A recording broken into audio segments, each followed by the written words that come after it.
For hundreds of years, the Angkor Wat was abandoned in a dense forest, a jungle. The scale of the ancient remains of Angkor Wat are 500 times larger than the pyramids. It is more difficult to construct the remains of Angkor Wat than to construct Los Angeles of the United States again. The Khmer Empire, known for its remarkable architectural achievements and extensive territorial reach, has been further illuminated by modern LiDAR technology. This advanced tool has allowed archaeologists to peer beneath the dense jungle canopy, uncovering hidden aspects of this ancient civilization. And that is the center of the Khmer Empire, right there. That's the area that we're going to be looking at. Two significant sites, Angkor and Mahendraparvata, have been the focus of extensive LiDAR surveys, revealing a wealth of previously unknown details about the empire's urban planning, water management, and agricultural practices. The Khmer Empire, particularly its epicenter at Angkor, has long been renowned for its architectural grandeur and sophisticated infrastructure. The advent of LiDAR technology has provided unprecedented insights into the scale and complexity of Angkor's urban sprawl, water management systems, and extensive road networks. These discoveries have significantly expanded our understanding of this ancient civilization, uncovering a host of new details about its construction methods, architectural styles, and the logistical prowess required to build such an expansive empire. The prehistory of this place, at least of Cambodia, is not well known. Between 2012 and 2015, a series of LiDAR surveys revealed the true extent of Angkor's urban sprawl. These surveys covered over 1,000 square kilometers, extending far beyond the well-known temple complexes of Angkor Wat and Angkor Thom. The detailed scans unveiled a densely populated urban environment with a highly organized grid-like pattern, showcasing the empire's sophisticated urban planning. The scans uncovered thousands of previously unknown residential areas, each consisting of houses, courtyards, and urban blocks. These residential zones were systematically arranged, reflecting a high degree of planning and social organization. Each household likely included wooden structures built on stilts, which have since decayed, leaving only the foundations visible through LiDAR. These homes were complemented by communal spaces and agricultural plots, indicating a well-balanced urban lifestyle. Angkor was revealed to be a hydraulic city, featuring an intricate network of canals, reservoirs known as barrays, and moats. These systems were crucial for irrigation, flood control, and sustaining the urban population. The network of water management structures showcased the Khmer Empire's engineering expertise, with meticulously designed channels ensuring efficient water distribution and management. Archaeologists don't know the truth of Earth history. It is just that they keep on making noise. The West Baray, one of the largest man-made reservoirs in the world, measures approximately 8 kilometers long and about 2 kilometers wide, with a capacity of around 50 million cubic meters. It played a pivotal role in Angkor's water management system. The East Baray, slightly smaller but equally impressive, was similarly designed to manage water resources efficiently. These barrays not only served practical purposes, but also held significant religious and symbolic meanings. The construction of these waterworks involved elaborate spillways, dikes, and water channels. The spillways were engineered to manage water flow during the rainy season, preventing floods and ensuring a stable water supply year-round. The dikes and channels were constructed using massive sandstone blocks, each weighing several tons. These blocks were quarried from the Kulen Mountains, approximately 40 kilometers away, and transported to Angkor through a combination of riverine and overland routes. LiDAR technology has also revealed a network of ancient highways radiating from Angkor, connecting it to other major centers within the Khmer Empire. These roads were meticulously planned and constructed, reflecting the empire's emphasis on connectivity and control. Lined with rest stops and administrative outposts, these highways facilitated travel and communication across the empire. Some outposts included large structures, possibly serving as storage or garrison facilities, indicating their importance in maintaining the empire's cohesion. The discovery of raised causeways highlighted the advanced construction techniques employed by Khmer builders. These causeways, often several kilometers long, were elevated to remain functional during the monsoon season, LiDAR scans also uncovered numerous previously unknown temples and structures, some buried under centuries of vegetation. This area became Indianized at this point. Indian patriots claimed that this was actually Greater India. These discoveries included both small shrines and large temple complexes, enhancing the already rich religious landscape of Angkor. Among the newly discovered structures were small shrines with intricate carvings and large temples with multiple sanctuaries, reflecting the diverse architectural styles and religious practices of the Khmer Empire. Detailed mapping of remote temple sites like Bante Chmar revealed intricate bas-reliefs and hidden chambers. Located in northwest Cambodia, Bante Chmar is one of the largest temple complexes outside Angkor. The bas reliefs at Bante Chmar depict scenes of battles, religious rituals, and daily life. The temple complex also features large enclosures and moats, indicative of its significance and scale. The types and sizes of structures discovered through LiDAR are varied and impressive. Angkor Wat, the largest religious monument in the world, covers an area of 401 acres. Constructed primarily from sandstone blocks, some weighing up to 1.5 tons, Angkor Wat is renowned for its grandeur and intricate bas-reliefs. Bayon Temple, known for its enigmatic smiling faces, features 54 towers adorned with 216 stone faces. The temple's complex structure includes numerous galleries and chambers, constructed using massive stone blocks. Ta Prohm, famous for the intertwining roots of large trees enveloping the temple ruins, exemplifies the blend of nature and architecture. This temple complex is extensive, with multiple courtyards and corridors, creating a sense of discovery and enchantment. The LiDAR scans also revealed the layout of residential and administrative buildings. Although the wooden structures have decayed, their stone foundations show the layout of residential areas. These houses were built on stilts to protect against flooding and pests. Along the highways, several large buildings likely served as administrative centers. Constructed with laterite and sandstone, these buildings featured multiple rooms and storage areas, highlighting their multifunctional use. Stone blocks used in these constructions were primarily sourced from the Kulin Mountains. Sandstone blocks, the primary material for temple construction, were transported to Angkor using a combination of river and land routes. Some of these blocks weighed as much as 1.5 tons. Laterite blocks, used primarily for foundation work and less visible structures, were sourced locally. Their porous nature made them easier to work with, though they were less durable than sandstone. In 2012, archaeologists using LiDAR technology rediscovered Mahendra Parvata, one of the first major capitals of the Khmer Empire.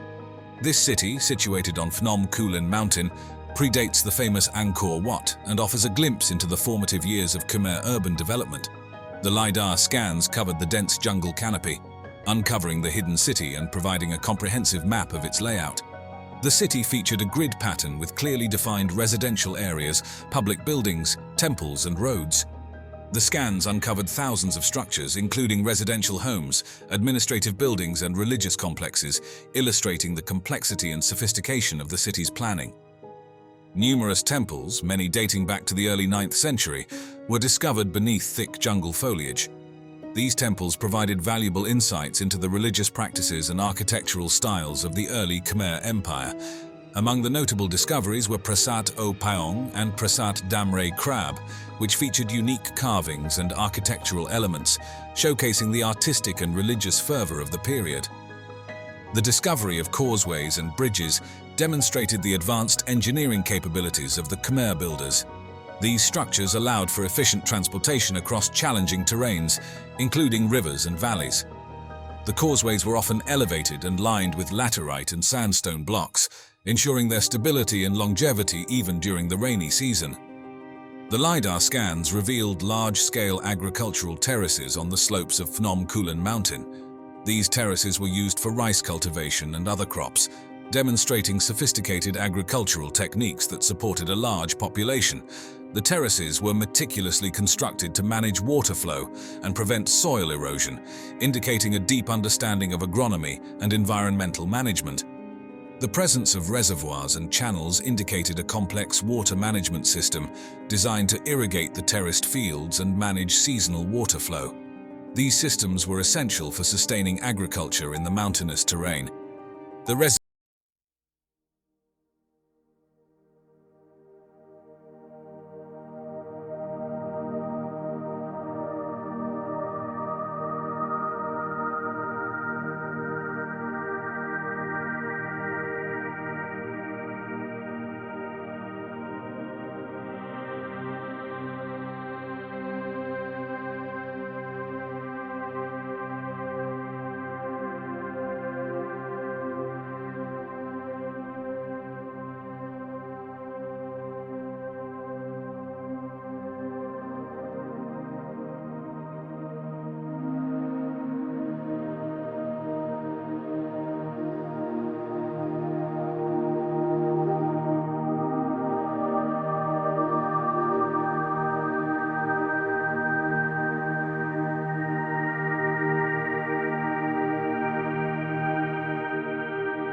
You begin to grasp the mystery and allure of Sacsayhuaman.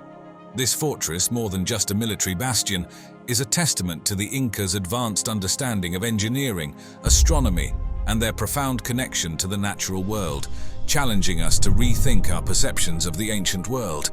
Its story begins long before it caught the eye of Western historians and archaeologists, having been a significant part of local life and culture well before the Spanish conquest of the Inca Empire in the early 16th century.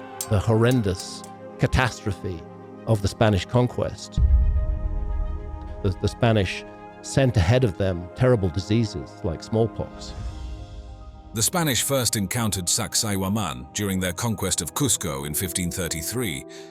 Led by Francisco Pizarro and his brothers, the conquistadors were immediately struck by the grandeur and precision of the fortress, which was then a central feature of the Inca capital. Among the earliest and most vivid descriptions we have of Sacsayhuaman were penned by Pedro Sancho, Pizarro's secretary. Writing shortly after the fall of Cusco, Sancho's detailed accounts, alongside those of his contemporaries, provided a first glimpse into the size of the stones and the sophistication of the construction, laying a foundation for future archaeological investigations. That's me, for scale, standing beside that block. As the 19th century rolled around, the ruins of Sacsayhuaman piqued the interest of international travelers and scholars, spurred on by the growing field of archaeology. Notable among these was Ephraim George Squire, who visited Peru in the 1860s. His detailed sketches and descriptions further fueled worldwide interest and brought more attention to the site's historical and architectural significance. By the early 20th century, the first systematic studies were underway, mapping the site's structures and attempting to understand its historical context. However, these early efforts were often limited by the techniques of the time and a colonial mindset that occasionally misinterpreted the site's purpose and construction. Archaeology gives this work entirely to the Incas, even though the Incas themselves recognized and honored the work of predecessors. Advancements in archaeological methods in the late 20th and early 21st centuries, including digital mapping, detailed stratigraphic analysis, and remote sensing, have significantly enhanced our understanding of Sacsayhuaman. These modern techniques have shed light on the construction sequence, the true extent of the site, and its various phases of use, ensuring that each stone and artifact found continues to contribute to the story of a civilization known for its remarkable architectural feats and deep integration with its environment and the cosmos. The construction of Sacsayhuaman stands as a pinnacle of Incan engineering and craftsmanship, incorporating advanced techniques that continue to puzzle historians and engineers even today. The massive boulders used in its construction were quarried from limestone deposits around Cusco, and transporting these behemoths, some weighing as much as 200 tons and spanning several kilometers, remains one of the great enigmas of Incan ability. It is believed that thousands of laborers, without the aid of the wheel or large animals, maneuvered these stones using nothing but logs, ropes, and collective human strength. The cutting precision of these stones is nothing short of extraordinary. The Incas mastered a technique known as ashlar masonry, which allowed them to fit stones so tightly together that no mortar was needed. The fit is so snug that not even a blade of grass can slip through the joints, which also provided significant earthquake resistance. The stones could shift slightly and resettle without causing the structure to collapse, an essential feature in the earthquake-prone Andes. Moreover, the architectural layout of the walls, composed of gigantic stones in a zigzag pattern, forms three parallel lines that merge into a formidable barrier. This design served not only as a strategic military defense but also held symbolic meanings, perhaps representing the teeth of a puma, with Cusco itself theorized to be laid out in the shape of this sacred animal when viewed from above. Expanding beyond its visible structure, the layout of Sacsayhuaman is deeply complex and extends into both ceremonial and strategic realms.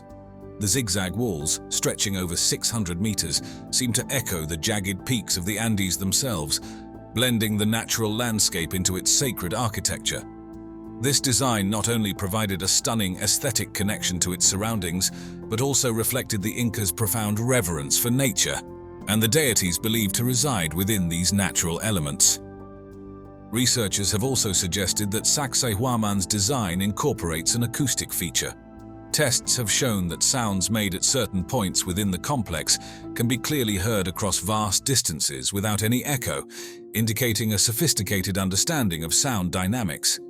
This acoustical engineering would have been particularly advantageous during large gatherings and ceremonies, allowing leaders' voices to be projected to extensive crowds. Additionally, the site's astronomical significance is highlighted by the orientations of its walls and specific architectural features, which align with celestial events such as solstices and equinoxes. Continuing with the architectural and engineering marvels of Sacsayhuaman, the Incas demonstrated remarkable ingenuity in water management by incorporating an advanced drainage system within the construction. This system was critical in handling the heavy rainfalls typical of the region, effectively preventing erosion and water damage to the structure. Alongside this, the tiered terraces not only provided a robust defense mechanism, but were also ingeniously used to manage soil erosion and fertility, likely supporting gardens or smaller structures within the complex. When comparing Sacsayhuaman to another iconic Inca site, Machu Picchu, some intriguing differences and similarities emerge, particularly in terms of purpose, function, and construction techniques. Sacsayhuaman, often misconceived solely as a fortress due to its massive walls and strategic location, primarily served as a ceremonial site and a symbol of imperial power and divine authority.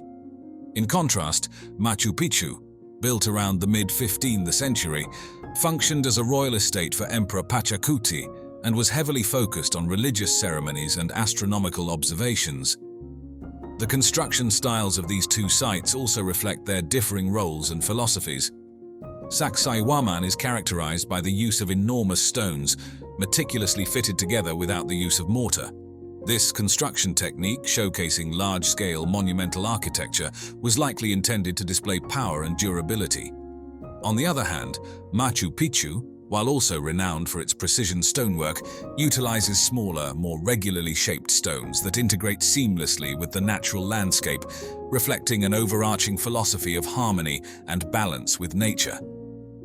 Moreover, the locations and overall designs of Sacsayhuaman and Machu Picchu further highlight their distinct purposes. Sacsayhuaman's position on a high plateau overlooking Cusco gives it a robust, militaristic, and expansive design, symbolizing its role as a guardian over the capital. In stark contrast, Machu Picchu is nestled between mountain peaks, often enshrouded in mist, creating a more secluded and mystical ambience that is designed to blend into its mountainous surroundings, emphasizing its spiritual and retreat-like nature. These strategic choices in location and design not only served practical purposes, but also conveyed the spiritual and cultural values of the Inca civilization. Continuing the exploration of Incan architectural ingenuity, Sacsayhuaman not only stands out as an architectural and ceremonial masterpiece, but also as a strategic military fortress, exemplifying the Incas' deep understanding of military tactics and effective landscape utilization. Its defensive characteristics are meticulously designed, blending the natural and constructed environments seamlessly. Strategically perched on a hill overlooking Cusco, Sacsayhuaman's elevated position offered the Incas a crucial vantage point from which they could observe any approaching threats. This advantageous positioning provided ample time to prepare defenses or mount counterattacks, making it an integral part of the region's security. Access to Sacsayhuaman was deliberately limited, with a few heavily guarded entrances. These were intentionally designed to be narrow, forcing attacking forces to enter in reduced numbers and become vulnerable to attacks from defenders positioned along the walls above and to the sides. Within the walls, the arrangement allowed for excellent visibility and easy communication between different sections of the fortress. Signal fires and other forms of visual messaging were used to coordinate defensive efforts across Sacsayhuaman and with other nearby fortifications, further enhancing its defensive capabilities. When comparing the defensive structures of Sacsayhuaman with those of medieval European castles, like the iconic Edinburgh Castle in Scotland, several intriguing contrasts and similarities come to light.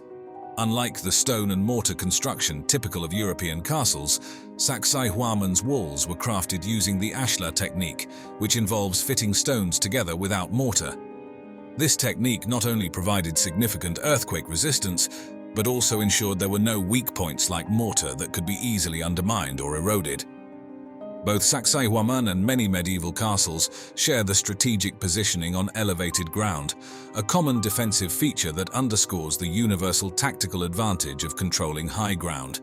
This strategic similarity highlights the shared understanding of defensive architecture across different cultures and epochs, each adapting to their unique environments and technological capabilities.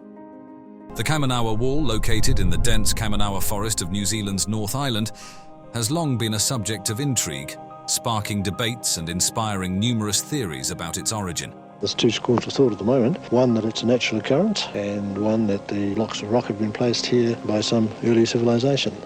The wall's discovery and subsequent study have raised more questions than answers, fueling speculation about its purpose and the people who might have built it, if indeed it is man-made at all. They have said that this is beyond our time. They were here 2,000 years ago and were brought here by people. The Kaimanawa Wall was first brought to public attention in the early 1990s by Barry Brailsford, a historian and author with a deep interest in New Zealand's indigenous cultures. Brailsford, along with a small team of explorers, stumbled upon the structure while investigating local Maori legends that spoke of ancient stone constructions hidden deep within the forest. However, the wall's existence had likely been known to local hunters and bushmen for some time, as the area was popular for hunting and trekking. The wall itself is a roughly 10-meter tall structure composed of large, smooth megalithic stone blocks, seemingly fitted together with precision. The blocks, which appear to be rectangular and meticulously arranged in horizontal courses, resemble the kind of stonework associated with ancient megalithic structures found in other parts of the world, such as the Inca walls of Sacsayhuaman in Peru or the Cyclopean walls of Mycenae in Greece. And the rocks themselves bend in a sort of a semicircle around. It may be the shape of some sort of structure. What makes the Kaimanawa Wall so mysterious is the uncertainty surrounding its origins. Unlike other megalithic structures around the world, which have been studied extensively and often linked to known ancient civilizations, the Kaimanawa Wall exists in a region with no known history of large-scale stone construction. The indigenous Maori people, who have inhabited New Zealand for over 1,000 years, are not known to have built anything resembling this kind of stonework. This has led to much speculation about the wall's builders, with theories ranging from a forgotten pre-Maori civilization to natural geological formations misinterpreted as man-made. When Brailsford and his team first reported the wall, they were met with skepticism from the academic community. Many geologists and archaeologists were quick to dismiss the wall as a natural formation, arguing that the stones were simply a result of volcanic activity, with natural processes such as erosion and faulting giving the appearance of man-made construction. However, this explanation did little to quell the public's fascination with the wall, and amateur archaeologists and alternative historians began to propose more exotic theories. One of the most intriguing aspects of the Kaimanawa Wall is the precision of the stonework. The blocks are estimated to be up to 2 meters long, 1 meter high, and 1 meter deep, with some weighing several tons. The largest blocks are comparable in size to those used in the construction of Stonehenge or the Great Pyramid of Giza, leading to speculation that they could not have been moved or placed without advanced technology or the coordinated efforts of a large workforce. Despite the skepticism from some quarters, the wall's discovery has led to further exploration of the area, revealing additional stone formations that could suggest a larger, more complex structure buried beneath the forest floor. These formations include what appear to be terraces, steps, and other features that are difficult to explain through purely natural processes. Another interesting fact is the wall's orientation. The structure is aligned with the cardinal points, with its longest side facing north, which some researchers believe could indicate a deliberate design, possibly for astronomical or ceremonial purposes. This alignment, combined with the wall's scale and precision, has led to comparisons with other ancient megalithic sites around the world, further fueling theories that it could be evidence of an unknown ancient culture. The stone blocks that make up the Kaimanawa Wall are massive, with an average size of around 2 meters by 1 meter by 1 meter. Each block is estimated to weigh between 3 to 5 tons, depending on its exact dimensions and the density of the stone. To put this into perspective, the average weight of a block used in the construction of the Great Pyramid of Giza is around 2.5 tons, while the largest stones used in Stonehenge weigh up to 30 tons. This makes the Kaimanawa wall stones relatively large compared to many other ancient constructions, particularly given the lack of evidence for large-scale stone quarrying or construction in pre-colonial New Zealand. The sheer size and weight of these stones raise significant questions about how they were moved and placed, especially in a dense forest environment with limited access to the kinds of tools and technologies typically associated with megalithic construction. A structure that would create so much controversy, a great number of theories would be created as to the very nature of its existence. The absence of any obvious quarry sites nearby also adds to the mystery, as it is unclear where the stones were sourced from or how they were transported to their current location. One of the most popular alternative theories suggests that the wall is evidence of a pre-Maori civilization that possessed advanced knowledge of stone construction. Proponents of this theory argue that the wall could be the remains of a temple, fortress, or other significant structure built by this lost civilization. However, mainstream geologists argue that the wall is a natural formation, the result of a process known as columnar jointing. This process occurs when lava cools and contracts, forming hexagonal or rectangular columns that can appear to be artificially constructed. While this explanation accounts for the wall's appearance, it does not satisfy those who point to the precision and alignment of the stones as evidence of human involvement. Determining the age of the Kaimanawa wall has proven to be a significant challenge, primarily due to the lack of organic material associated with the structure that could be radiocarbon dated. Without direct evidence, researchers have had to rely on indirect methods such as geological dating of the surrounding rock formations and the examination of any possible weathering patterns on the stones. Some researchers have suggested that the wall could be several thousand years old, possibly predating the arrival of the Maori in New Zealand around 1,000 years ago. This theory aligns with the idea that the wall is the work of a pre-Maori civilization, although there is no direct evidence to support this claim.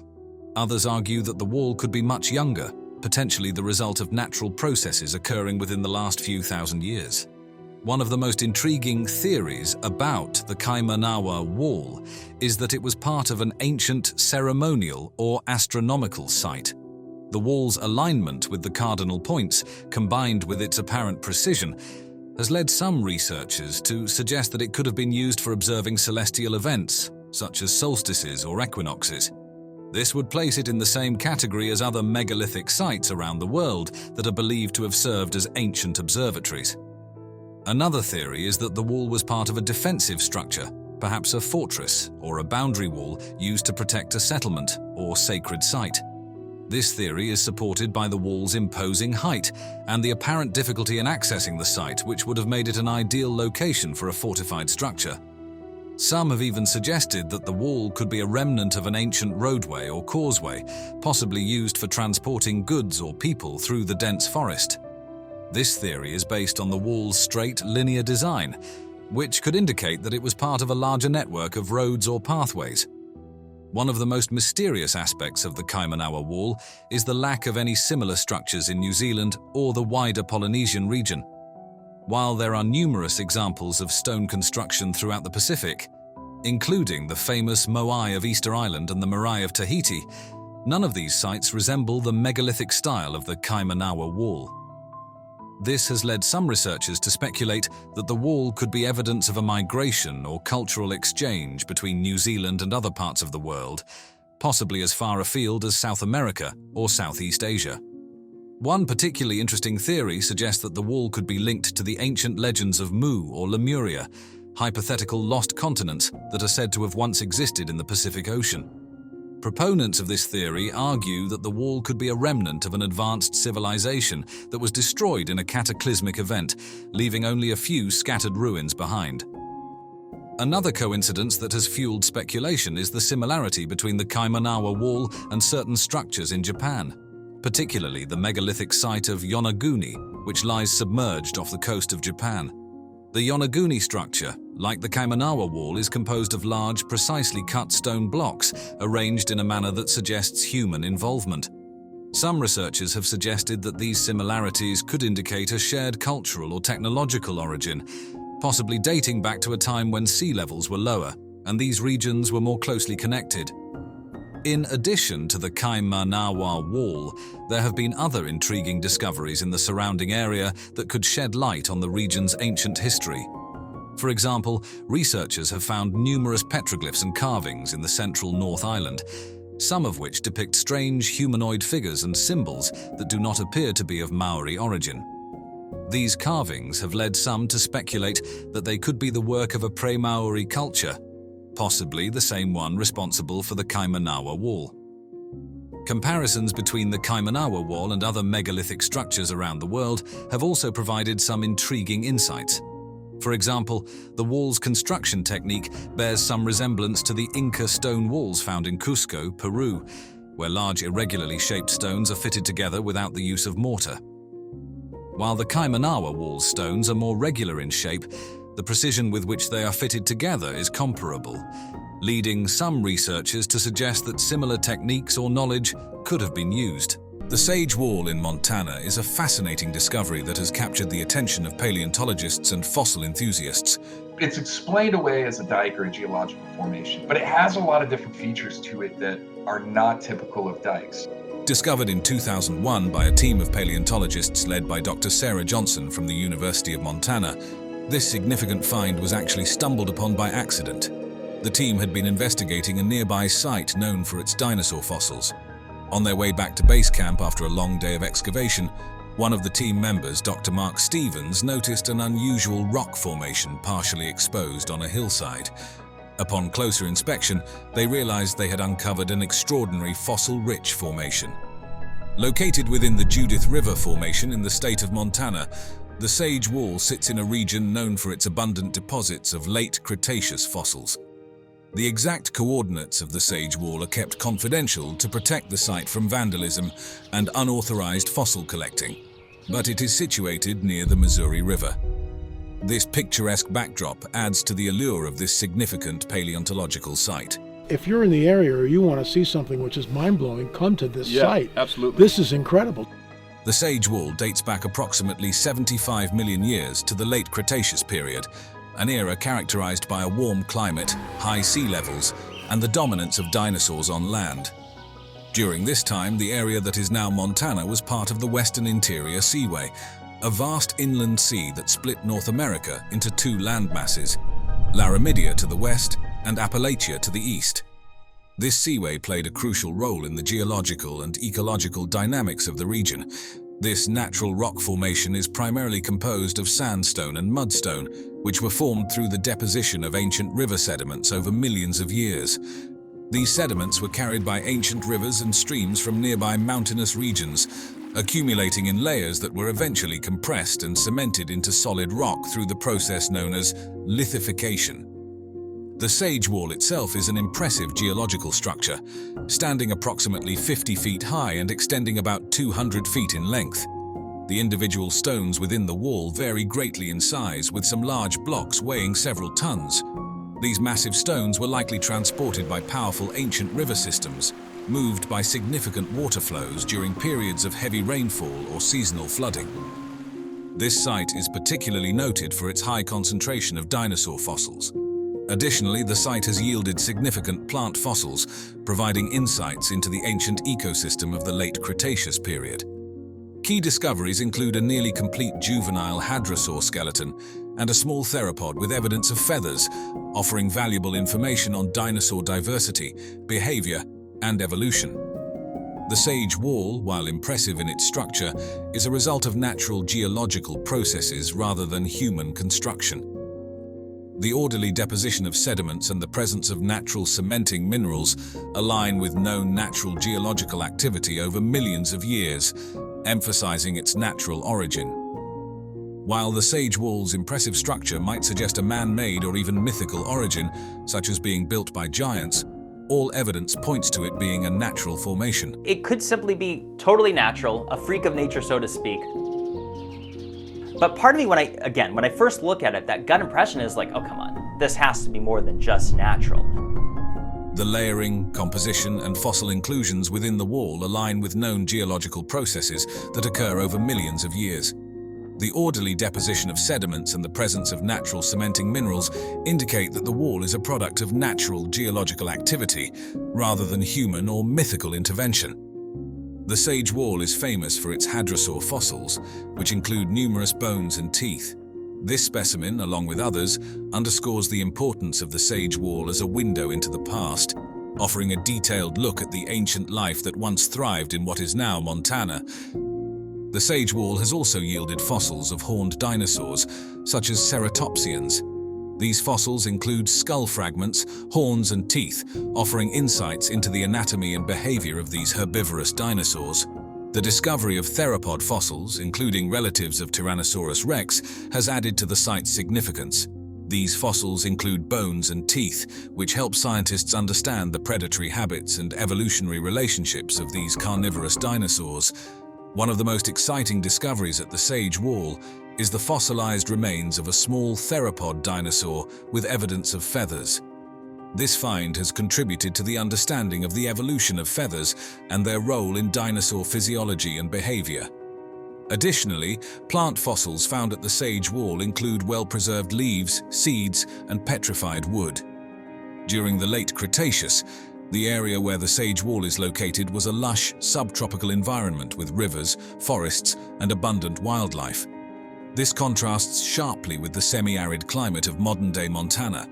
The region supported a diverse range of plant life, including conifers, ferns, and flowering plants, which provided food and shelter for a variety of herbivorous and carnivorous dinosaurs.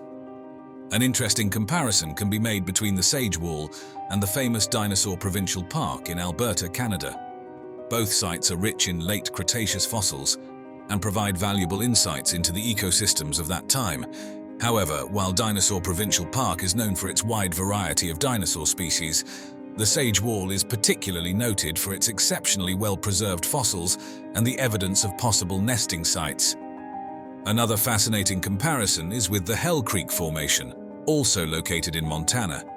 Both sites are rich in late Cretaceous fossils and provide valuable insights into the ecosystems of that time. While the Hell Creek Formation is known for its diverse array of dinosaur species, including the iconic Tyrannosaurus rex and Triceratops, the Sage Wall stands out for its exceptional fossil preservation and the potential evidence of dinosaur nesting sites. This comparison highlights the unique contributions of each site to paleontology. One intriguing theory arising from the study of the Sage Wall is that the area may have been a nesting ground for certain dinosaur species. Evidence supporting this theory includes the discovery of nesting sites, eggshell fragments, and juvenile dinosaur fossils. The presence of these fossils suggests that the Sage Wall region provided a suitable environment for raising young, with abundant vegetation for food and protection from predators. This theory offers valuable insights into the reproductive behavior and life cycles of dinosaurs during the late Cretaceous period. This leads us to another fascinating paleontological site, Dinosaur Provincial Park in Alberta, Canada. Located about 48 kilometers northeast of the town of Brooks, the park sits within the Red Deer River Valley, known for its striking Badlands topography. Designated a UNESCO World Heritage Site in 1979, the park is celebrated for its outstanding paleontological significance, scenic landscapes, and diverse ecosystem.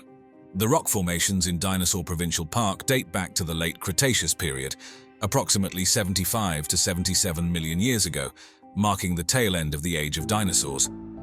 The park features a variety of sedimentary rock layers, including sandstones, shales, and mudstones. These layers were deposited by ancient rivers and deltas, creating a rich tapestry of geological history. With over 500 dinosaur specimens removed and displayed in museums worldwide, Dinosaur Provincial Park is one of the richest dinosaur fossil locales on the planet. The park has yielded fossils from over 40 different species of dinosaurs, representing a broad range of the dinosaur clade, including both herbivorous and carnivorous dinosaurs. In addition to dinosaurs, the park has provided fossils of other prehistoric creatures, including fish, turtles, and early mammals. Plant fossils are also abundant, offering insights into the ancient ecosystems that once thrived in the region. During the late Cretaceous, the area that is now Dinosaur Provincial Park was a lush, subtropical environment with rivers, lakes, and floodplains, supporting a diverse range of plant and animal life. The climate during the late Cretaceous was warmer and more humid than today, contributing to the rich biodiversity of the region. One of the most remarkable features of Dinosaur Provincial Park is its extensive bone beds. These areas contain large numbers of dinosaur bones, often representing mass mortality events. The Centrosaurus bone bed, for example, contains the remains of hundreds of individuals, providing a snapshot of a moment in time and offering an incredible window into the past. The discovery of the underground city of Derinkuyu in Turkey is one of the most fascinating archaeological finds of the 20th century. In an extraordinary twist of fate, scientists discovered an underground civilization that had remained untouched for thousands of years, hidden beneath the surface of the Earth. This remarkable city, uncovered purely by chance in 1963, led to a series of investigations revealing its vast extent and complex structure. The discovery story itself is steeped in mystery and serendipity, contributing to the intrigue surrounding this ancient subterranean metropolis. What secrets did this hidden world hold, and how did it remain concealed for so long? In 1963, a local resident in the Nevşehir province of central Turkey was renovating his home in the town of Derinkuyu when he stumbled upon a hidden room behind a wall. As he continued to dig, he realized that this room was not an isolated chamber, but rather the entrance to a labyrinthine network of tunnels and rooms carved into the soft volcanic rock. This accidental discovery quickly attracted the attention of archaeologists and historians, eager to explore what lay beneath. When researchers began to excavate and study the site, they uncovered an extensive underground city that extended to a depth of approximately 85 meters. The city was found to have 18 levels, although not all levels are currently accessible. Each level served a different purpose, with residential quarters, communal kitchens, stables, storage rooms, chapels, and even a school. The sheer size and complexity of Derinkuyu astonished the archaeological community and raised numerous questions about the city's origins and its builders. The mysterious nature of Derinkuyu's discovery added to its allure. Unlike many ancient cities that were discovered through systematic archaeological efforts, Derinkuyu was revealed by a simple act of home renovation. This serendipitous discovery led to the realization that the region's landscape, dotted with hills and valleys, concealed a vast underground world built by ancient hands. Upon its discovery, Derinkuyu immediately became a site of intense study. Archaeologists found that the city could accommodate an estimated 20,000 people, along with their livestock and provisions. The city's design included ventilation shafts which provided fresh air to the deepest levels, and a complex water system that ensured a reliable supply of drinking water. The presence of such advanced infrastructure suggested that it was not just a temporary refuge, but a fully functioning subterranean city designed for long-term habitation. Inside, researchers uncovered numerous artifacts that provided insights into the lives of its ancient inhabitants. These included pottery, tools, religious icons, and inscriptions. The artifacts indicated that the city had been used for various purposes over the centuries, including as a place of refuge during times of war and invasion. The strategic location of Derinkuyu, in the heart of Cappadocia, made it an ideal hideout for early Christians fleeing persecution from the Roman Empire. One of the most intriguing aspects of Derinkuyu is its sheer size and the volume of material that had to be excavated to create it. It is estimated that several thousand tons of rock were removed to carve out the city's intricate network of tunnels and rooms. To put this into perspective, the volume of excavated material would have been comparable to that required to construct the Great Pyramid of Giza. This monumental feat raises questions about the technology and manpower available to the ancient builders. The size of this cave is often compared to other large underground structures, such as modern subway systems or military bunkers. However, unlike these contemporary constructions, Derinkuyu was built without the aid of modern machinery or engineering techniques. The builders relied on basic tools and manual labor to achieve this extraordinary feat. The city's design, with its narrow passageways and hidden entrances, also suggests a high level of strategic planning and knowledge of defense tactics. Among the many theories about its purpose, one of the most compelling is that it served as an ancient bunker or fortress. The city's defensive features, including large stone doors that could be rolled into place to block passageways, support this theory. These doors, which weighed several hundred kilograms, could only be operated from the inside, providing an effective means of sealing off sections of the city from invaders. The subterranean nature of Derinkuyu also offered protection from aerial attacks, which would have been a significant advantage during times of conflict. The city's hidden location and fortified design made it an ideal refuge for its inhabitants, allowing them to survive sieges and other threats for extended periods. This theory is further supported by the discovery of similar underground cities in the Cappadocia region, suggesting a widespread practice of constructing such refuges in response to external threats. Derinkuyu's discovery opened a window into a mysterious world, prompting numerous theories about its purpose and the people who built it. One interesting theory posits that Derinkuyu was not just a refuge, but a fully functioning underground society capable of sustaining its inhabitants for prolonged periods. The city's comprehensive infrastructure, including kitchens, wine and oil presses, and communal dining areas, supports this notion. The presence of these amenities indicates that Derinkuyu was designed for long-term habitation, not just short-term shelter. Another intriguing theory is that Derinkuyu served as a religious center or a monastic community.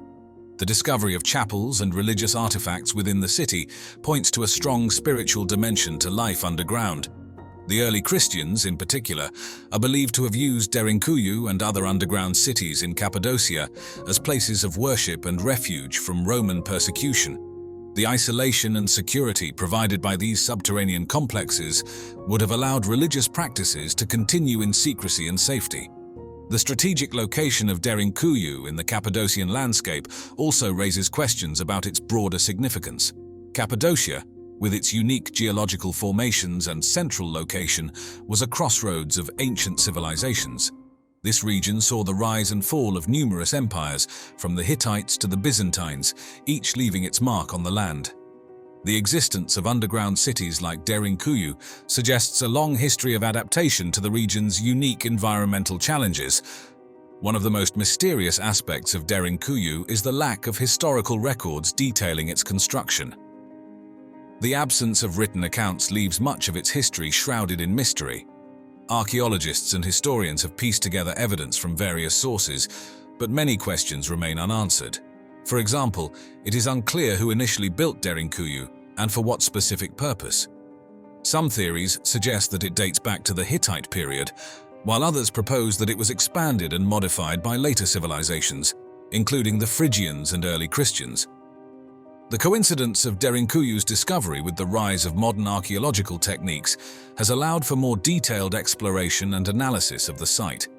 Advanced technologies, such as ground-penetrating radar and 3D modeling, have enabled researchers to map the city's layout and uncover hidden chambers and passageways. These tools have revealed that Derinkuyu is even larger and more complex than initially thought, with new sections and levels still being discovered. The scale of Derinkuyu can be compared to modern cities in terms of population density and infrastructure. For instance, the city of Derinkuyu could house 20,000 people, a number comparable to many small towns today. The material excavated to create Derinkuyu is estimated to be in the range of several 100,000 cubic meters, akin to removing a small mountain. Among the artifacts discovered in Derinkuyu are items that suggest a high level of craftsmanship and cultural sophistication. These include intricately designed pottery, tools made from advanced materials for the time. One of the most compelling theories about Derinkuyu's construction is that it was a response to climatic or environmental changes. Some researchers suggest that the city was built during a period of significant climate instability, which drove people to seek shelter underground. The stable temperatures and controlled environment of the subterranean city would have provided a haven from extreme weather conditions and natural disasters. Additionally, Derinkuyu's proximity to other underground cities in Cappadocia suggests a network of interconnected refugees.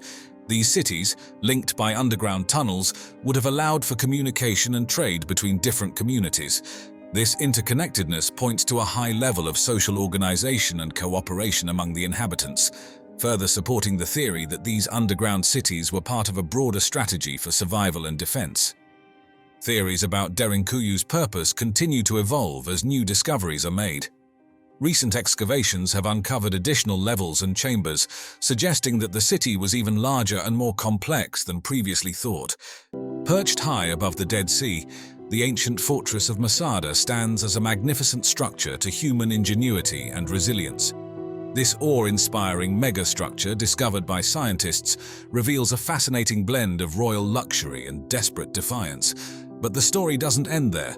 Just a short distance away, the discovery of the Dead Sea Scrolls has added an even deeper layer of mystery and historical significance to the region. Join us as we unravel the secrets of Masada and explore how these incredible finds are reshaping our understanding of ancient civilizations. Masada is an ancient fortification located on a rugged, isolated rock plateau in the southeastern region of Israel, overlooking the western shore of the Dead Sea. This impressive site, also known as Metzada in Hebrew, symbolizes Jewish heroism due to its historical significance and dramatic landscape. Rising approximately 450 meters above the level of the Dead Sea, Masada is an imposing natural fortress. The plateau itself is about 600 meters long and 300 meters wide at its widest point, with a flat top covering around 9 hectares, roughly equivalent in size to 17 football fields.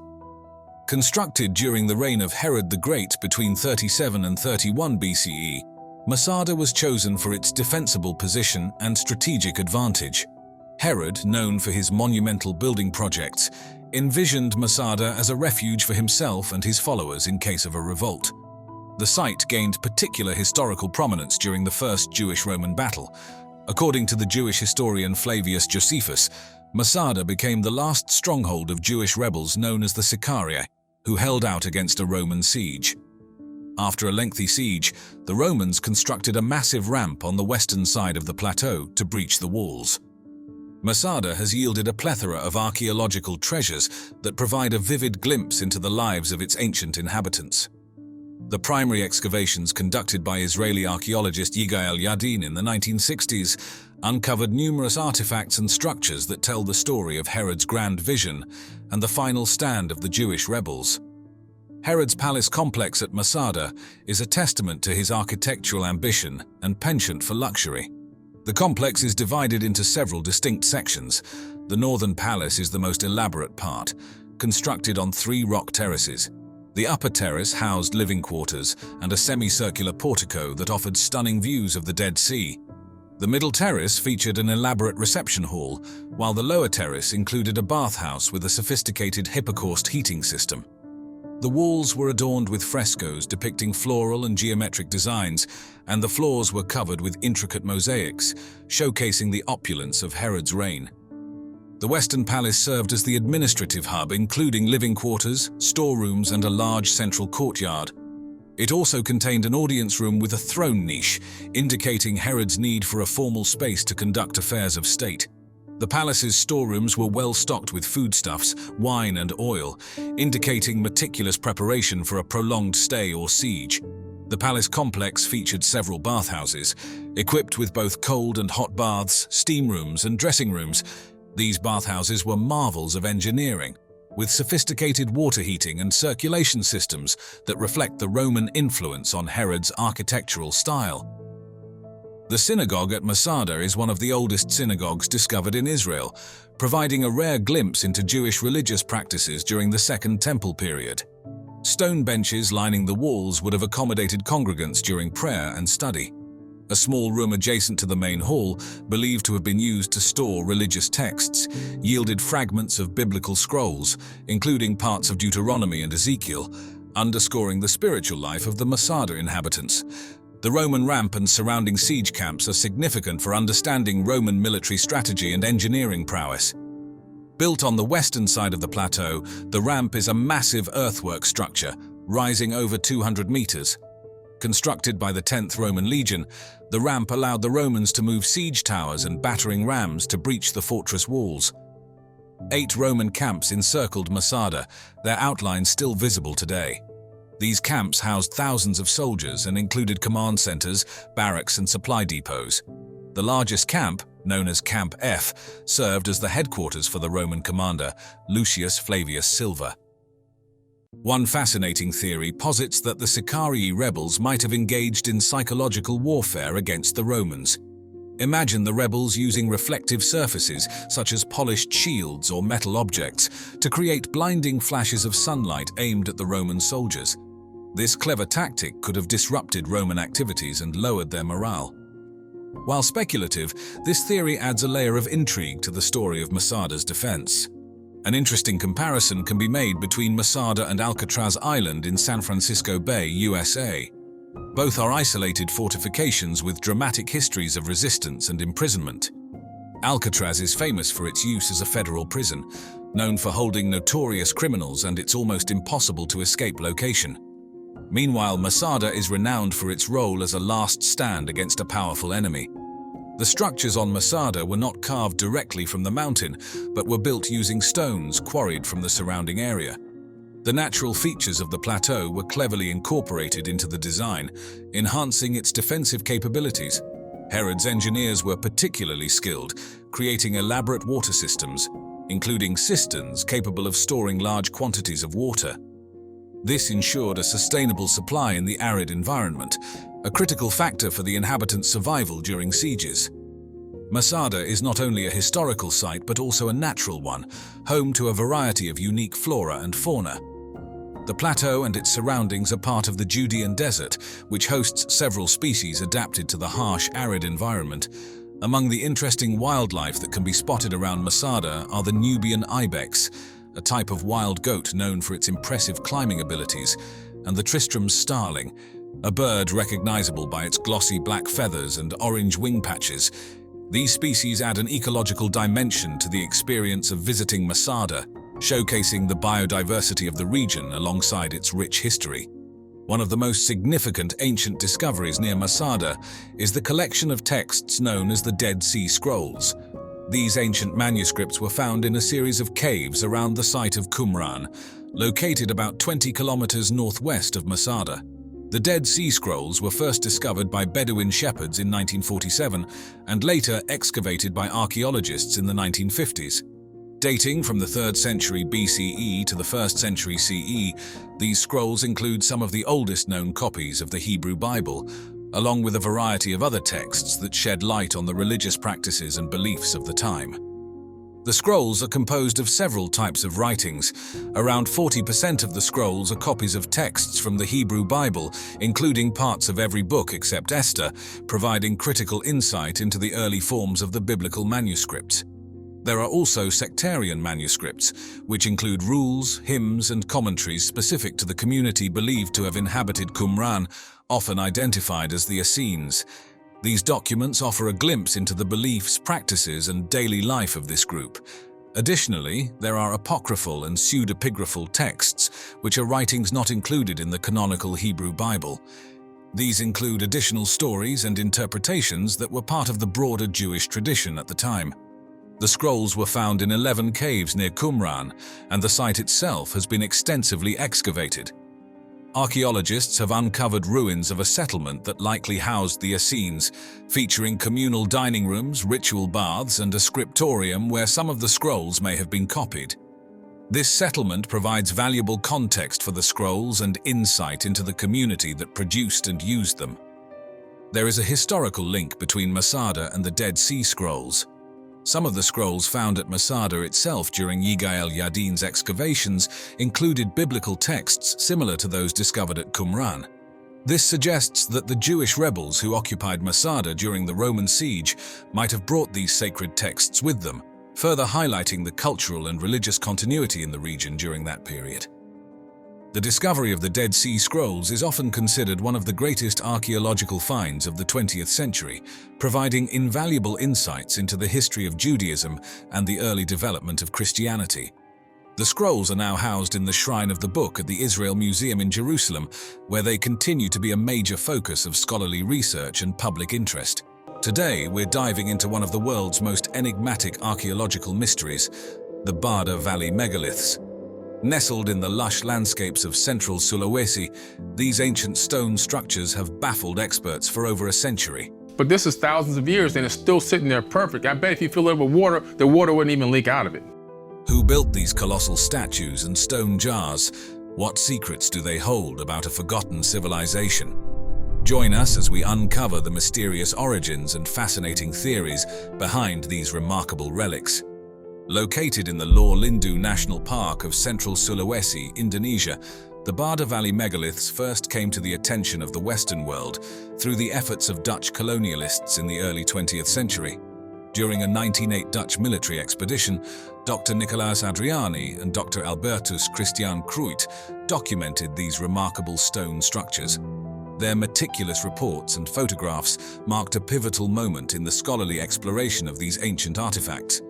Dr. Adriani and Dr. Cruyt were not merely military explorers, but also seasoned ethnologists with a keen interest in the cultures of Indonesia. Their documentation included detailed descriptions, measurements, and photographs, which were essential in preserving the initial data about the megaliths. These early records remain a valuable resource for researchers today, as many of the megaliths have since weathered and eroded. Their efforts sparked a wave of academic curiosity that has continued for over a century, although the remote location and challenging terrain of the Bada Valley have limited extensive archaeological studies. Nobody honestly knows who did the work. We simply know that it was an ancient civilization that obviously had advanced technology. The origins of the Bada Valley megaliths are shrouded in mystery. No written records or definitive oral traditions link these structures to a specific culture or time period, leaving their creators and purpose open to interpretation. This absence of concrete historical context has led to a multitude of theories, each offering a different perspective on these enigmatic stones. Determining the age of the Bada Valley megaliths has proven challenging. Some researchers estimate that the megaliths could date back as far as 2000 BCE, based on stylistic comparisons with other ancient Southeast Asian artifacts. Others argue for a more recent origin, proposing that they were created around the 14th century CE. All of these places are likely pre-cataclysmic, so at least 13,000 years old. The primary difficulty in dating these structures lies in the lack of organic material associated with them, which precludes radiocarbon dating. In the absence of direct dating methods, researchers have turned to indirect clues. For example, the weathering patterns on the stones suggest they have been exposed to the elements for many centuries. Additionally, the tools and techniques required to carve such hard stones indicate a sophisticated level of technology that was not commonly available in the region until later periods.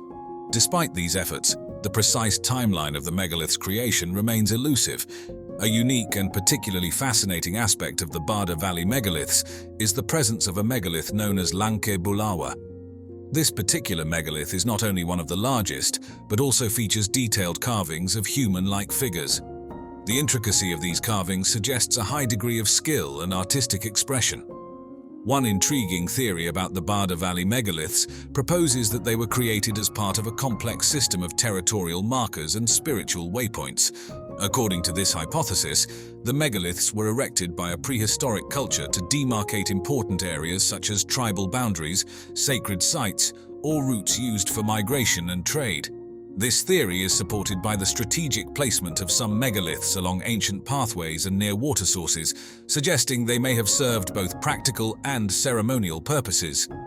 An interesting comparison can be drawn between the Bada Valley megaliths and the Moai statues of Easter Island. Both sets of megaliths are characterized by their large carved stone figures, which display a remarkable level of craftsmanship and effort. He actually speculates that they were able to temporarily turn the stone into a form of plasma. However, while the Moai are primarily found along the coastline and oriented towards the sea, possibly serving as guardians or representations of ancestors, the Bada Valley megaliths are scattered throughout a lush inland valley. This contrast in placement and presumed purpose highlights the diverse ways in which ancient cultures utilized and interpreted their monumental stone creations. The Bada Valley megaliths are renowned for their diverse shapes and sizes, reflecting a variety of forms and functions. These ancient stone structures can be categorized into several types, each with its unique characteristics and presumed purposes. The craftsmanship involved in creating these megaliths indicates a high level of skill and a deep cultural significance. The statues, or arca, are anthropomorphic megaliths that often resemble human figures. They range from crude, roughly hewn shapes to more refined and detailed representations. Typically, these statues depict heads with prominent facial features including eyes, noses, and mouths.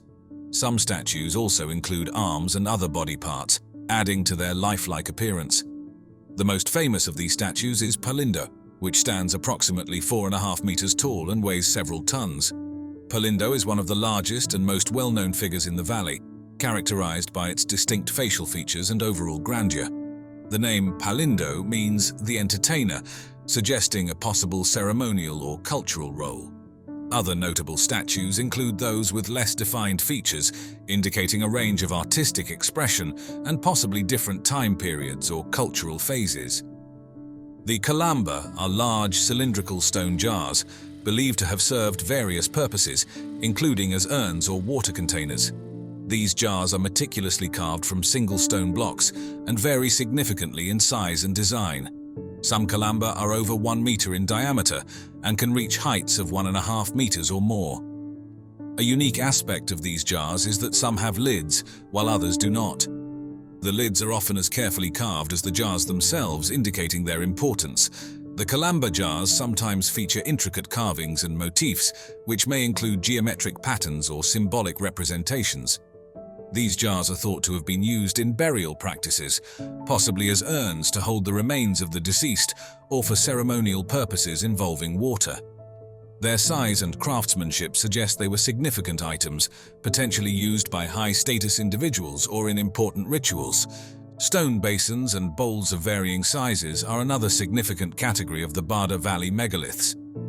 These structures often feature intricate decorations and motifs, which may provide clues about their usage and cultural importance. Basins and bowls range from small handheld sizes to large immovable structures that could hold significant amounts of liquid or other materials. Some of these basins are intricately decorated with carvings that include geometric patterns, animals, or symbolic motifs. The creation of the Barda Valley megaliths would have required sophisticated techniques and tools, as well as a well-organized workforce. So what happened to all these tools? Whoever did the work came, brought the technology, and then took the technology with them somewhere. The megaliths are carved from hard stones such as granite and basalt, which would have been sourced from local quarries.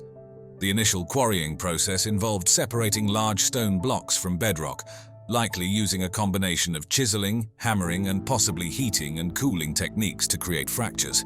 Once quarried, the massive stone blocks would have needed to be transported to their final locations. This would have involved a significant logistical effort, likely utilizing wooden sledges, rollers, and possibly animal or human labor to move the stones across the valley's challenging terrain. The fine carving and finishing of the megaliths were achieved using a variety of stone tools, including chisels, hammers, and grinding stones. The precision of the carvings, especially on the harder stones, indicates the use of advanced techniques and considerable skill. Some megaliths feature intricate designs and motifs that suggest the use of finer, more specialized tools for detailed work. A unique and particularly fascinating fact about the Barda Valley megaliths is the presence of a megalith known as Lanka Bulawa. This structure is a large stone slab with a carved human figure lying prone. One interesting theory posits that the Barda Valley megaliths were part of a vast interconnected network of megalithic cultures that spanned Southeast Asia.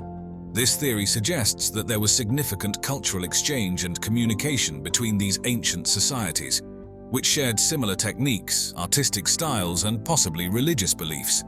The spread of megalithic structures across this region may reflect a shared heritage or influence, hinting at a much more interconnected prehistoric world than previously thought. A compelling comparison can be made between the Barda Valley megaliths and the stone carvings of the Olmec civilization in Mesoamerica. Both cultures produced large, anthropomorphic stone statues with distinct facial features, although separated by vast distances and different historical contexts. The Olmec heads, known for their detailed and expressive facial features, bear a stylistic resemblance to some of the Barda Valley statues, particularly in the emphasis on facial expression and scale. This comparison underscores the universal human inclination to create monumental art and the possibility of convergent cultural evolution in different parts of the world. Welcome to the mysteries of Sigiriya, the ancient sky fortress perched high above the jungles of Sri Lanka. Imagine a towering rock rising 660 feet into the sky, topped with a palace that seems to touch the clouds. But the questions that boggle the mind are, Why and how did ancient humans build such an awe-inspiring structure, complete with a vast body of water high above the ground? In today's video, we'll climb the steps of Sigiriya, uncover its hidden secrets, and explore the incredible engineering feats of the past. Stay tuned as we unravel how this fortress was not just a marvel of beauty, but a masterpiece of ancient technology. Did you know that the stunning Sigiriya, or Lion Rock, has a story that reaches deep into the history of Sri Lankan royalty? This tale begins in the 5th century AD, chronicled vividly in the ancient Kulavamsa. This epic documents the saga of King Kasyapa, who ruled from 477 to 495 CE. In a dramatic twist of events, Kasyapa seized the throne from his half-brother Moggallana, setting the stage for a story of intrigue and architectural marvel.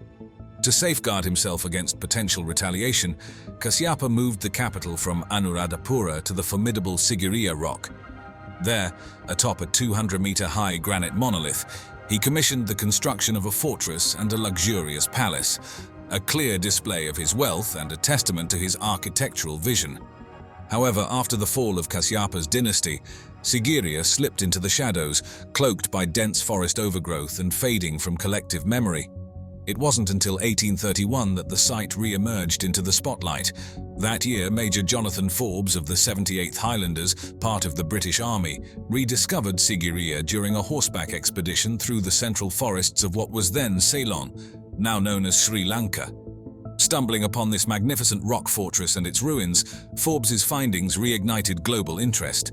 His detailed writings and sketches brought Sigiriya back from obscurity, captivating colonial officials and scholars alike, and paving the way for future archaeological explorations. Following the rediscovery of Sigiriya by Major Jonathan Forbes, the archaeological spotlight turned toward this enigmatic structure, leading to its eventual excavation.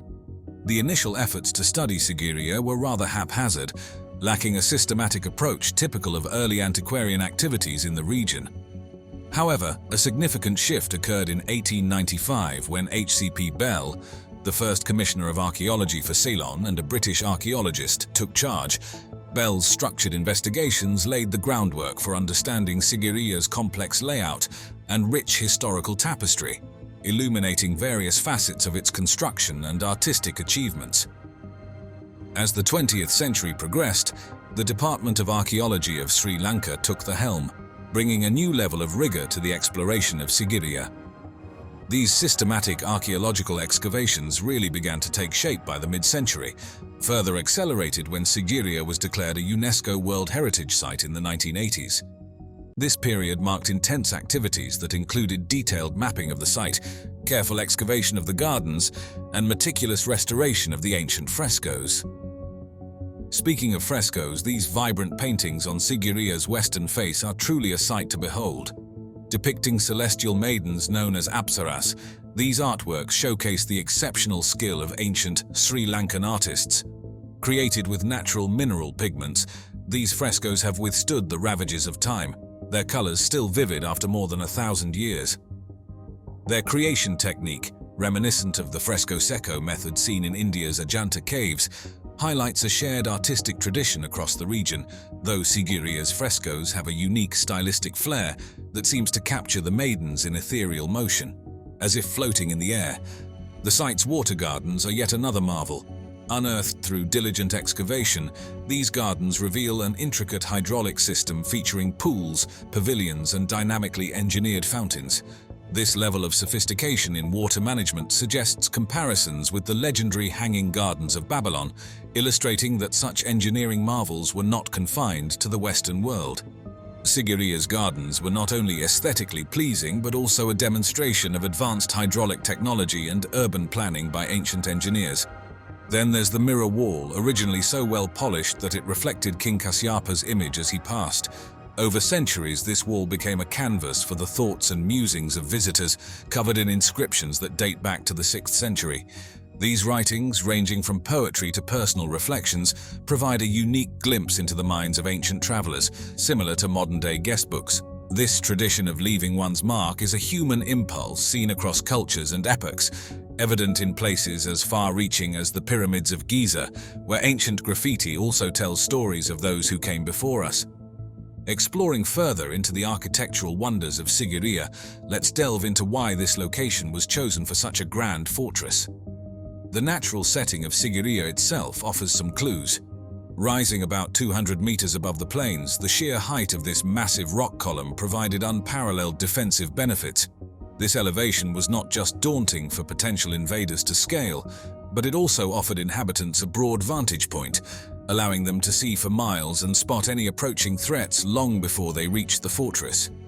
The rock's steep and rugged sides further shielded the fortress, making direct assaults nearly impossible without advanced siege techniques. Just above the water gardens, the boulder gardens of Sigiriya paint a vivid picture of how natural landscapes were skillfully incorporated into the fortress's design. This area is dotted with large, naturally occurring boulders that have been cleverly integrated into the overall layout.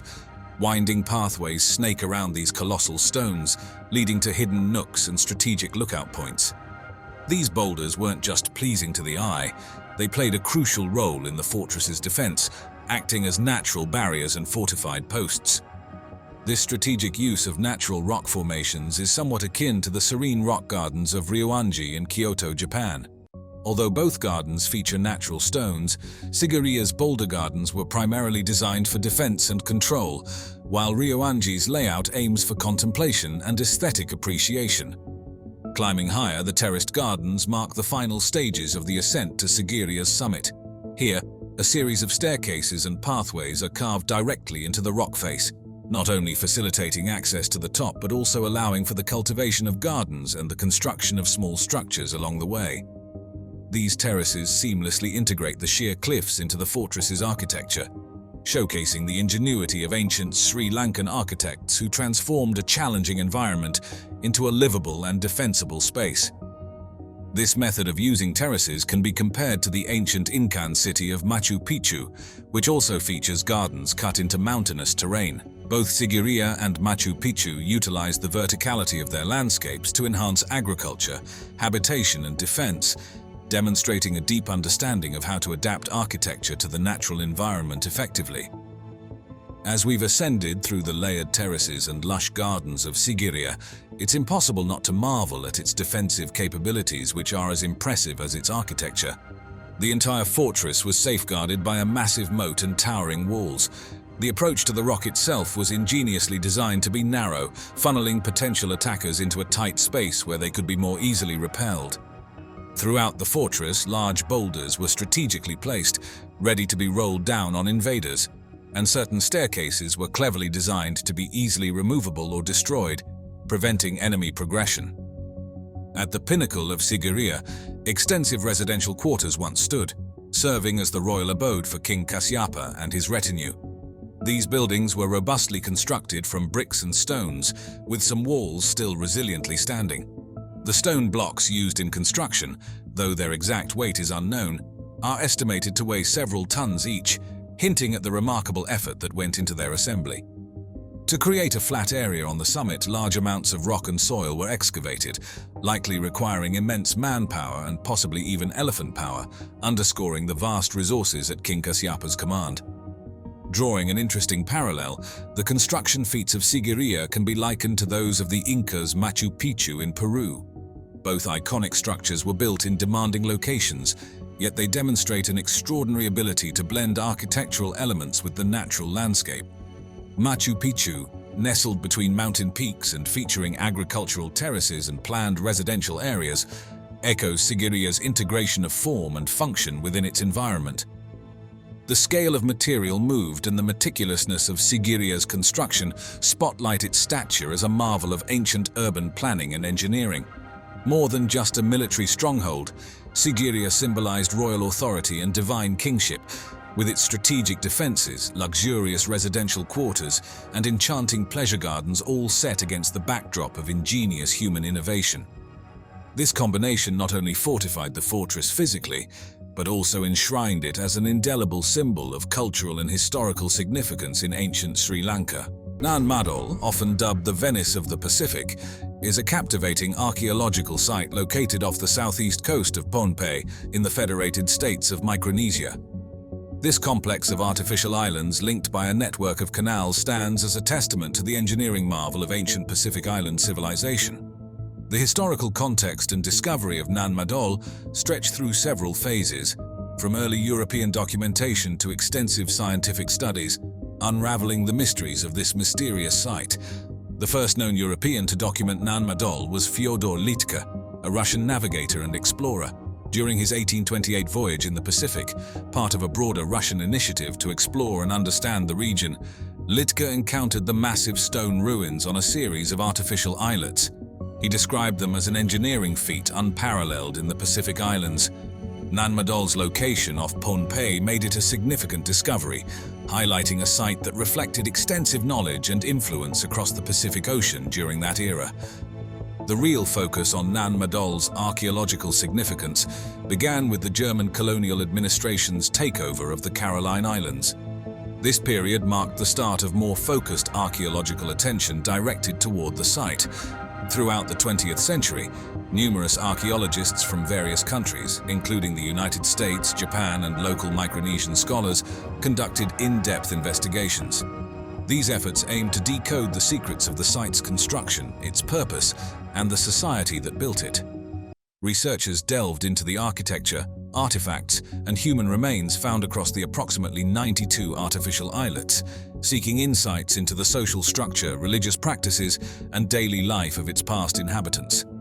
This detailed archaeological work, which began earnestly in the early 1900s, continues into the 21st century, striving to document and preserve this unique cultural heritage site and understand the development of complex societies in the Pacific. In recent years, the Japanese government has stepped in to assist financially with the preservation and study of Nan Madol, recognizing its regional heritage and historical significance. This contribution underscores the site's importance and aids in ongoing research and conservation efforts. Moreover, in 2016, Nan Madol was designated as a UNESCO World Heritage Site, bringing international attention and resources to its preservation efforts. This designation has been pivotal in enhancing the site's management and conservation, ensuring that Nan Madol remains preserved for future generations.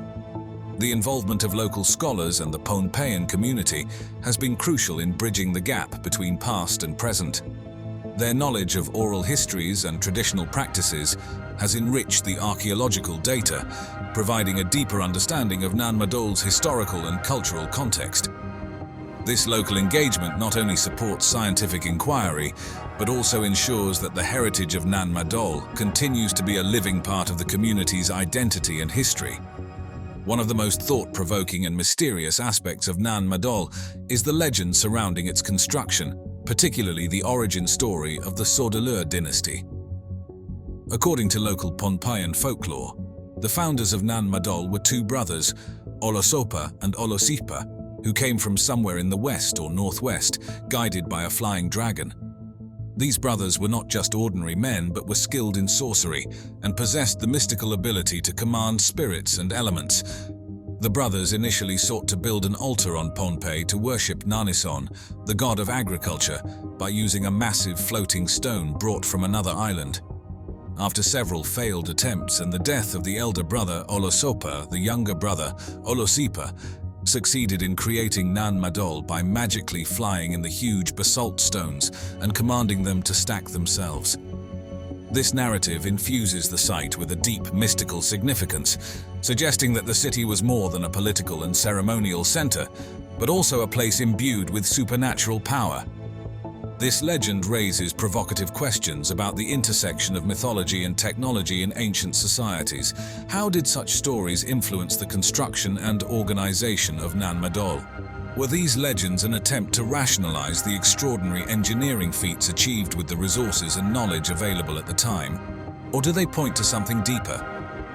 Building on our previous discussion of Nan Madol's history, it's equally fascinating to delve into the architectural and engineering feats that define this ancient marvel. Nan Madol's construction not only displays extraordinary prehistoric engineering prowess, but also aligns with the complexities seen in some of the most famous ancient sites worldwide. The design and execution demonstrate a sophisticated knowledge of architecture, logistics, and natural resource management that is impressive even by contemporary standards. The engineering challenges began with establishing a stable foundation directly on coral reefs. a challenging environment due to the soft, unstable substrate and exposure to tidal fluctuations. To overcome these challenges, builders constructed nearly 100 artificial islets across more than 200 acres, meticulously positioning huge stones on the shallow reef to withstand the forces of the ocean. The primary building material was columnar basalt, chosen for its natural, pillar-like formation. The largest of these stones could measure up to 7.5 meters in length and weigh up to 50 tons, roughly the equivalent of a fully loaded tractor trailer or a large modern tank. The total volume of basalt and coral fill used in creating the islets is estimated to be in the hundreds of thousands of cubic meters. Transporting and positioning such immense volumes required not only significant labor but also precise planning. One of the site's greatest mysteries is how these massive basalt logs were moved several kilometers without the use of wheels, a technology not known to exist in prehistoric Micronesian cultures. An interesting theory suggests that the builders might have utilized the buoyant properties of bamboo rafts to float these massive stones across the lagoon, a method that would have alleviated weight issues and provided a feasible means to transport heavy loads across water. The construction of Nan Madol shares some intriguing parallels with other monumental projects like the Great Wall of China, which also required adapting construction techniques to challenging environments. Both the Great Wall and Nan Madol showcase the ingenuity of their respective builders in using available materials and innovative methods to overcome environmental challenges. Another fascinating theory about Nan Madol involves the potential use of a natural cement or geopolymer, similar to methods speculated to have been used in the construction of the Egyptian pyramids. While there is no direct evidence for this at Nan Madol, the precision fit of the stones suggests that some form of binding agent might have been employed to secure the structures against the forces of the tide. As previously mentioned, Nan Madol was meticulously planned as a series of approximately 100 artificial islets spread across more than 200 acres of a tidal lagoon. These islets were connected by a network of canals serving dual purposes. They facilitated transportation across the city and acted as defensive barriers against potential invaders. This strategic use of the aquatic environment for defense can be likened to ancient moated structures but executed on a far grander scale. Each islet was clearly differentiated by function, with distinct zones for the elite commoners and ceremonial activities, reflecting a highly stratified society, where social status dictated spatial occupation within the urban layout.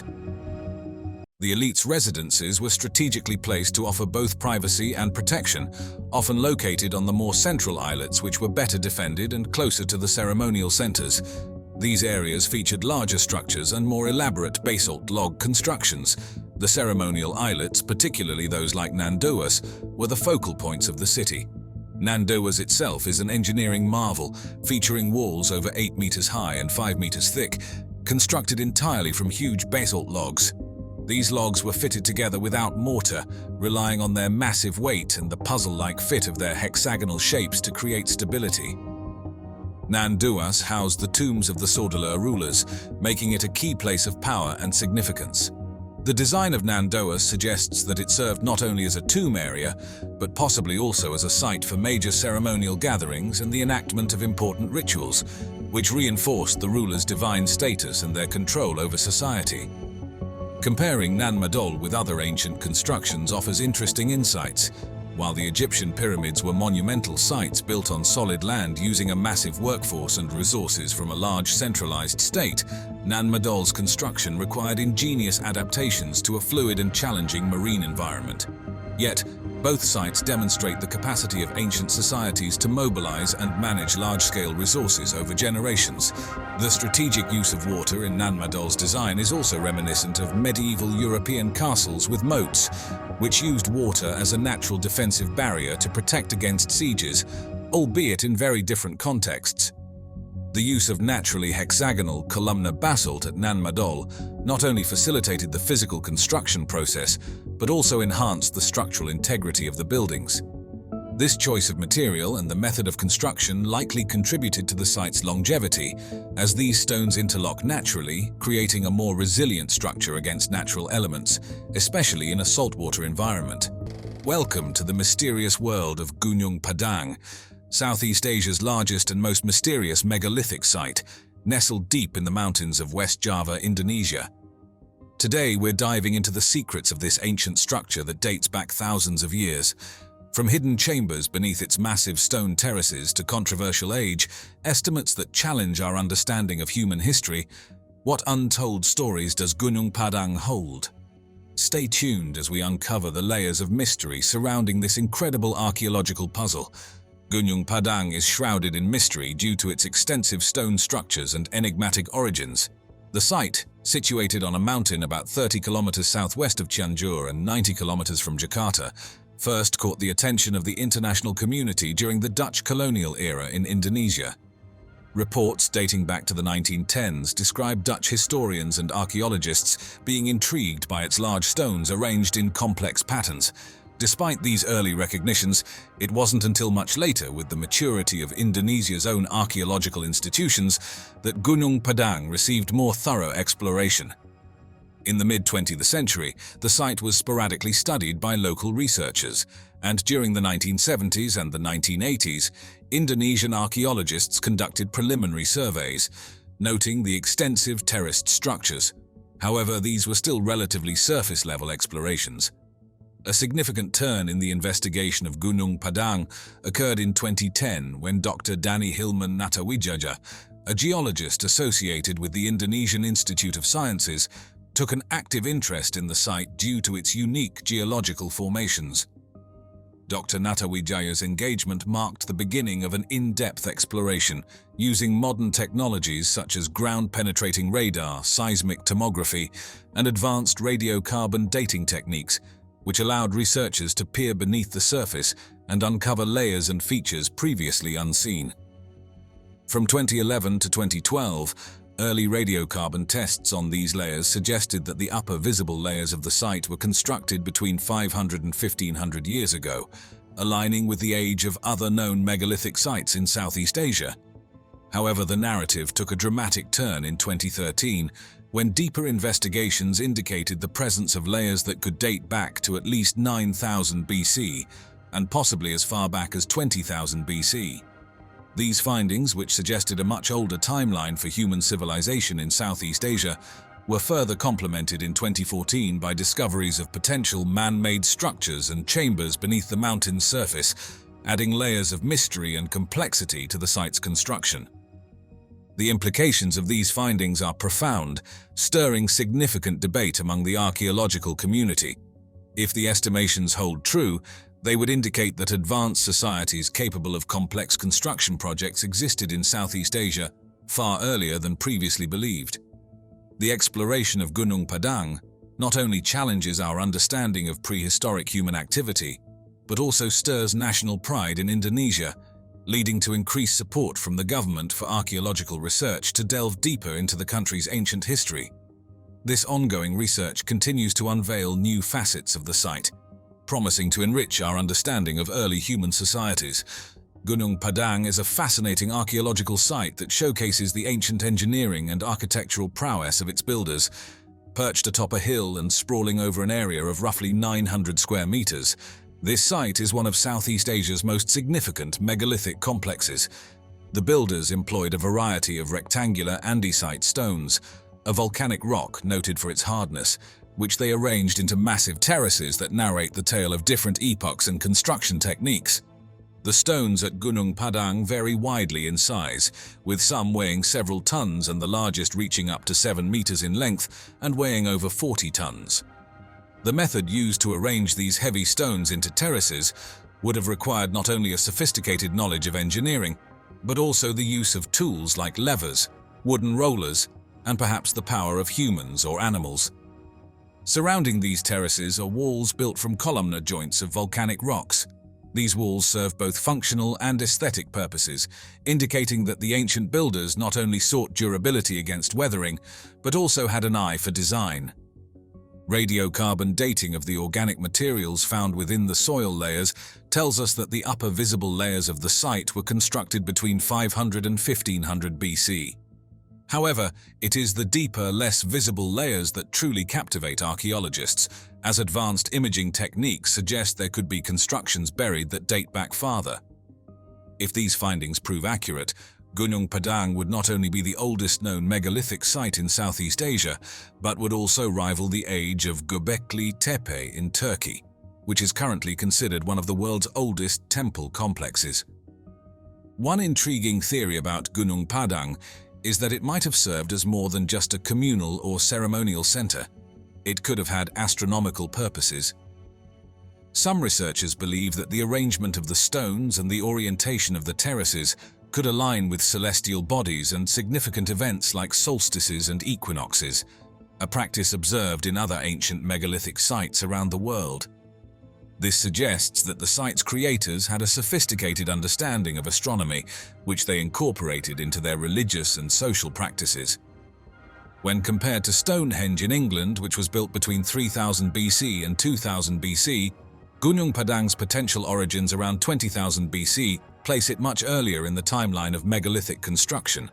While both sites share similarities in their possible astronomical significance and their use of large stones, Gunung Padang's terraces add a unique layer of complexity and grandeur, suggesting that megalithic culture in Southeast Asia could be far older than previously understood.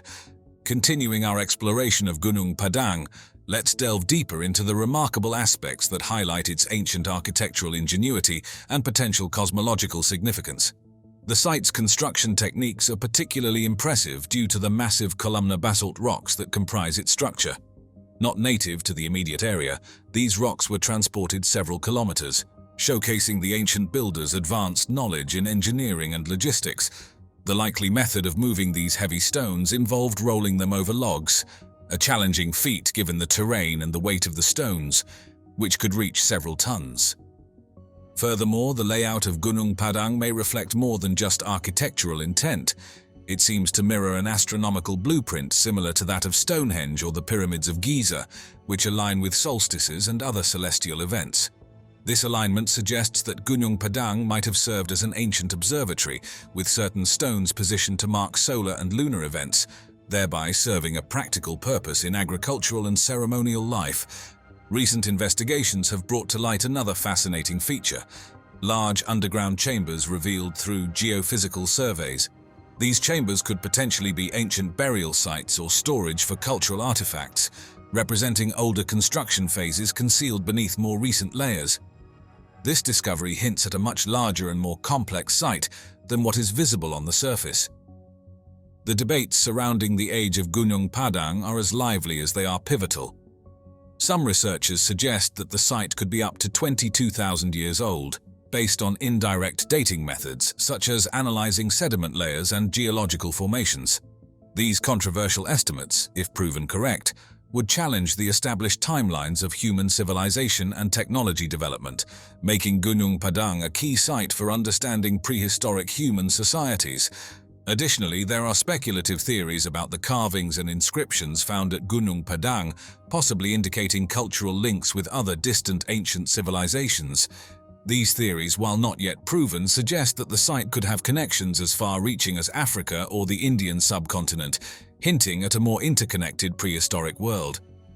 An interesting comparison can be drawn between Gunung Padang and Nan Madol, located on the island of Pohnpei in the western Pacific Ocean. Known as the Venice of the Pacific, Nan Madol features ruins linked by canals and constructed with large basalt logs, similar to the massive stone pillars used at Gunung Padang. Both sites demonstrate advanced quarrying, transporting, and assembly techniques in challenging environments, showcasing the ingenuity of their builders and possibly suggesting exchanges of cultural practices and technological knowledge across vast distances. These comparisons not only underline the architectural achievements of these ancient builders, but also enrich our understanding of their capabilities and the extent of their cultural interactions.